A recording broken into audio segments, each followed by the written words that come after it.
Hello, I'm Louise Bishop and I'm the Assistant Curate at St James Church in Weybridge, and this is Thought for the Day for Monday the 1st of March.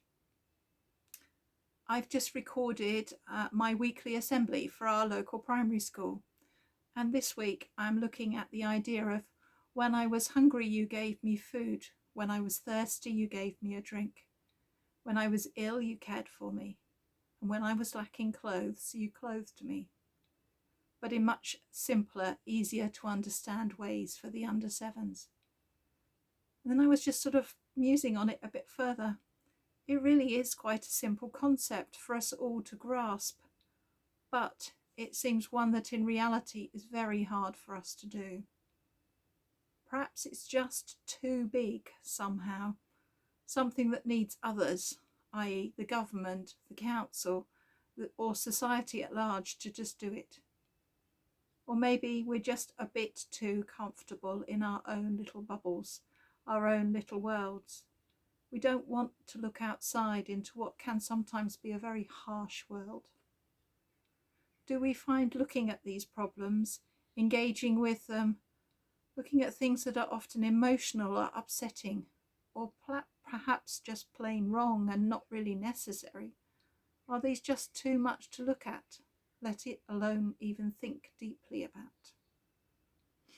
Take, for example, food insecurity and its often bedfellows of poverty, unemployment, and insecure housing. How can we do anything? Surely it's up to the council or the government to sort out these problems. Well, yes and no. Societal input is needed to give structural change, agreed. But what about the family that is hungry today, that has no food today? Is that a thing that we can engage with directly? I'm not suggesting that in every case we rush out and find the food for the family themselves, but we can support a food bank with money or donations, campaigning to raise awareness, or volunteering ourselves, our arms, legs, hearts and minds. We can make a difference. And then today I found to my absolute amazement that over 12.4 million people, that's a huge number, 12.4 million people, have been volunteering to help others since the pandemic began. Over a third of them had never volunteered before, but they stepped up. The volunteers are spread across the whole UK, every type of social class, ethnicity, faith or no faith background.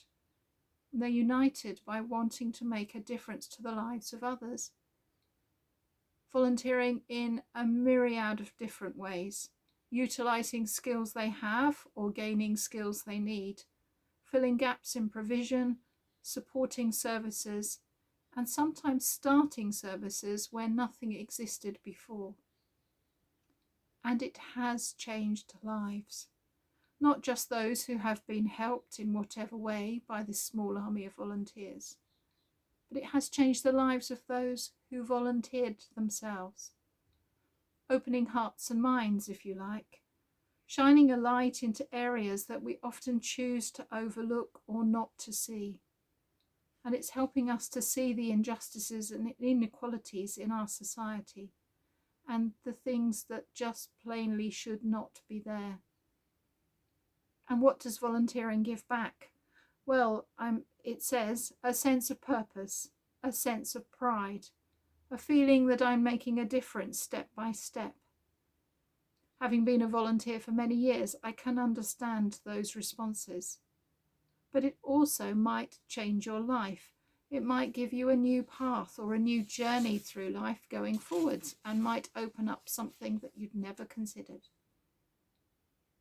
I hope as we start to come out of lockdown, as the pandemic begins slowly to recede, that the concept of volunteering and of putting others first becomes the norm, just the way we behave every day. That as a society we become much less selfish and the needs of the many outweigh the needs of you or I. We might then stand a chance of effecting the change that we need so badly to give us a fairer and more equal way of life. We might then be able to share this world more between countries and peoples. Something that's definitely worth striving for, regardless of our differences one to another. So, do you volunteer? Or could you volunteer? Or could you support someone else to be able to volunteer? Something to think about. Goodbye.